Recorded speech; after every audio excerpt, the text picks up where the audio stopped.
Hi there, welcome back to my channel. So today we're going to talk about books, and this time project books.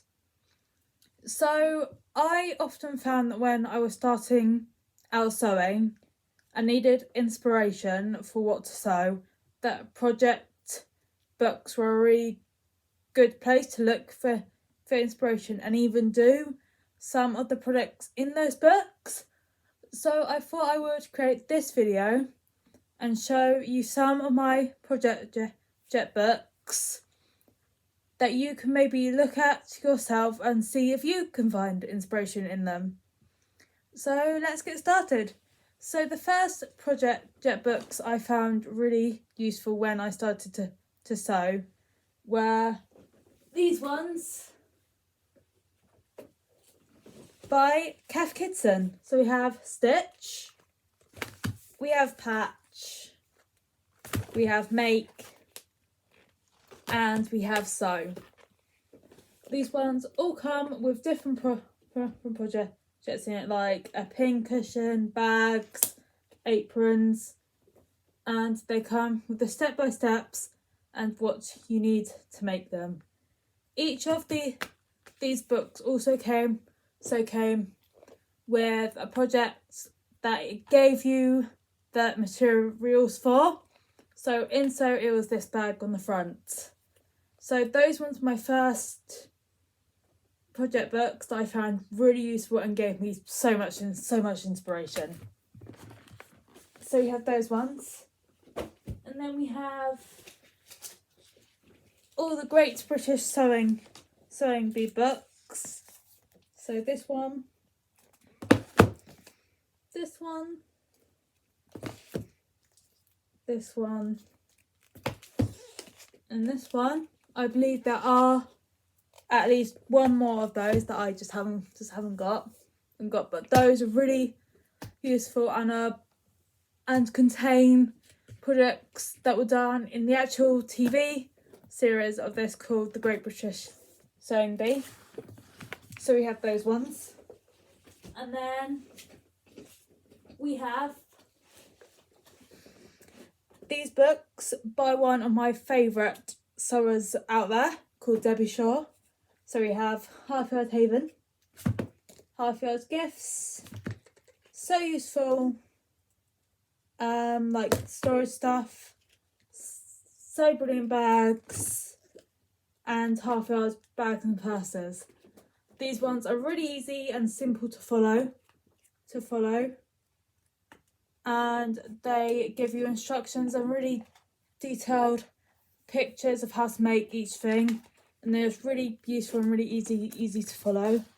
And those are some really good project books for beginners.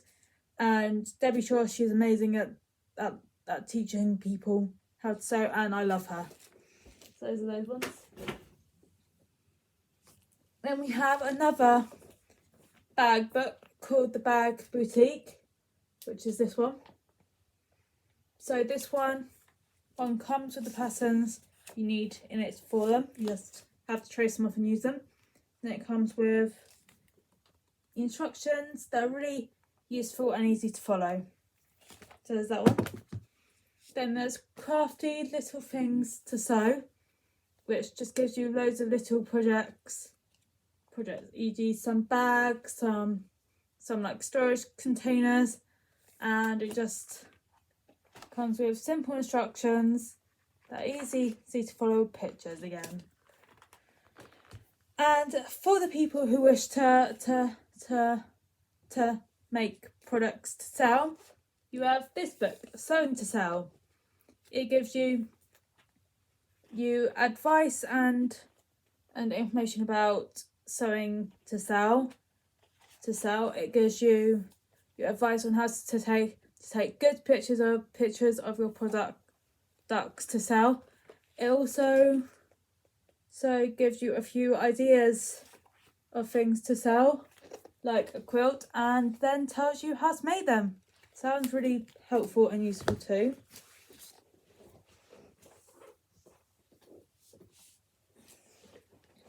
So next we have by one of the old judges of the Great British Sewing Bee. We have May Martin's Sewing Bible, which again just gives you useful full projects to develop your basic sewing skills, and it's just really useful and again easy to follow. So that's that one. Then we have these two, which are both Sew It Over books. This one is just little projects too again, but this one is based around vintage projects that again are just easy and simple to follow and are just really helpful. That's those ones.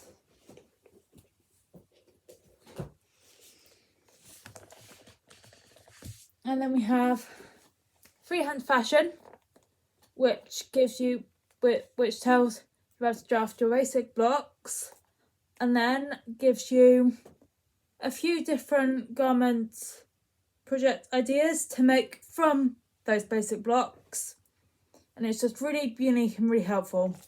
So that's that one.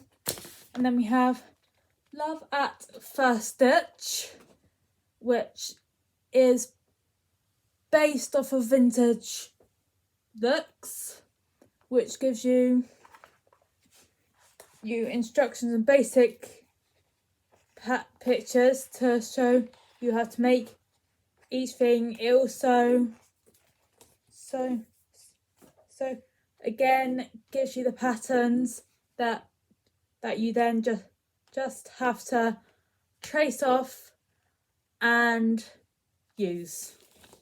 That's that one.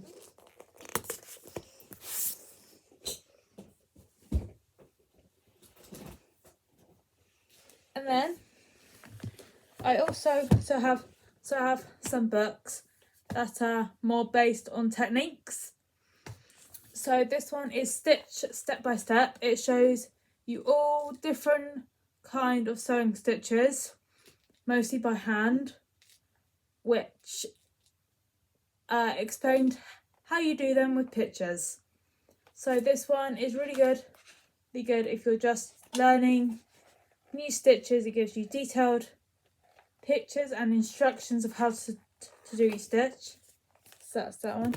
Then we have Dressmaking Step by Step, which again is along the same lines as Stitch Step by Step. It just gives you detailed pictures and instructions of how you go about dressmaking, and then shows you some simple garments to make and which use those techniques. So yes, that's that one.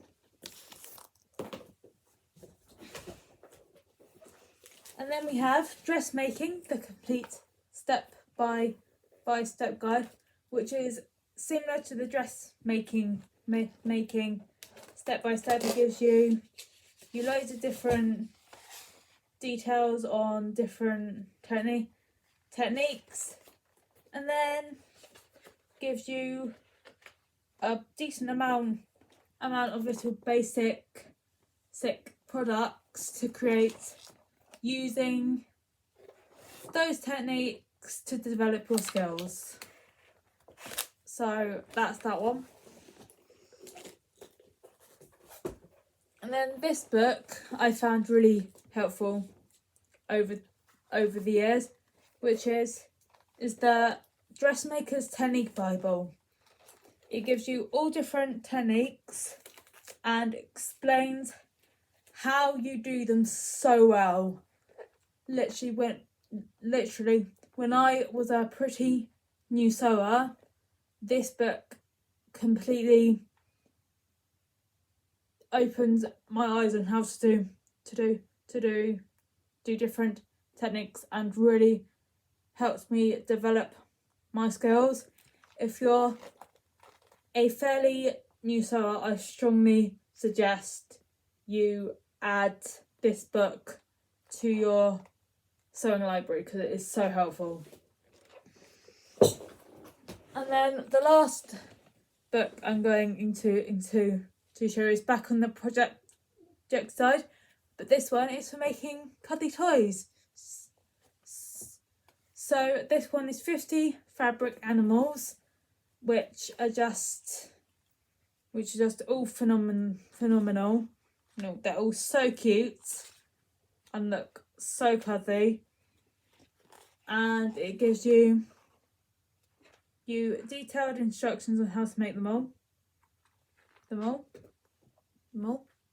Then it gives you the patterns, which you just have to enlarge on a printer, and then they are ready to use. So this one gives you some really adorable little cuddly toys to make like this adorable little rabbit, and they are so cuddly and so cute. Any child or even adult would love them. I know I've made a few from this over the years, and they've just turned out amazing. They come in all different species, all different sizes. Like this one, there's just a giant bear that you can make, and yeah, it's just fantastic. So those are the other majority of the books I own on sewing, and are definitely some of the best ones I think that are great for beginners, people with some experience, or even experienced sewers who are either lacking ideas or need a little refresher on some skills. They're all so helpful and just amazing. So that's all from me for today. So I will see you all next time. Bye.